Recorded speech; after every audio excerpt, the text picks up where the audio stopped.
के क्यान्सर साँच्चै निको हुन्छ त? यो एउटा यस्तै प्रश्न हो जुन सायद हामी सबैको मनमा कहिले न कहिले खेलेकै होला। कति आशा, कति निराशा यो प्रश्नसँगै जोडिएर आउँछ। आज हामी यही जटिल प्रश्नको उत्तर खोज्ने प्रयास गर्नेछौँ। हामी सधैँ सुन्छौँ होइन, यत्रो अनुसन्धान भइरहेको छ, यति धेरै पैसा खर्च भइरहेको छ, तर पनि क्यान्सरको लागि एउटा अचूक इलाज किन भेटिएको छैन? यो प्रश्न एकदमै जायज हो र साँचो भन्नुपर्दा यसको जवाफमै यो रोगको वास्तविक रहस्य लुकेको छ। अब यसको सबैभन्दा ठूलो र सायद सबैभन्दा महत्त्वपूर्ण कारण के हो भने क्यान्सर एउटै रोग नै होइन।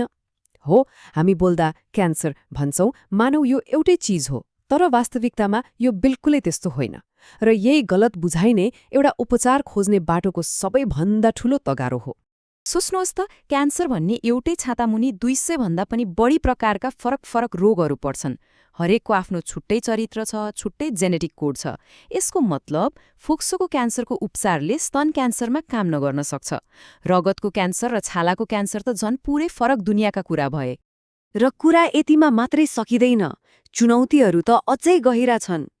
हरेक बिरामीको ट्युमर आफैमा युनिक हुन्छ, उसको आफ्नै फिङ्गरप्रिन्ट जस्तै। अझ अचम्मको कुरा के छ भने एउटै ट्युमरभित्र पनि सबै क्यान्सर सेलहरू एउटै हुँदैनन्। उपचार गर्दा केही सेलहरू मर्छन्, तर केही बाठो सेलहरू बाँच्छन् र फेरि फैलिन थाल्छन्।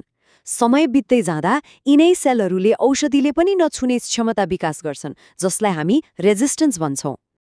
तर यति धेरै चुनौतीहरूको कुरा सुनेर निराश भइहाल्नु पर्दैन। कथाको अर्को पाटो पनि छ जुन निकै आशा लाग्दो छ। जस्तै किङ्स कलेज लन्डनका डाक्टर जोन माहेर भन्नुहुन्छ, विगत 40 वर्षमा अनुसन्धानले साँच्चै नै आश्चर्यजनक प्रगति गरेको छ र धेरै क्यान्सरहरूमा बाँच्ने दर नाटकीय रूपमा बढेको छ।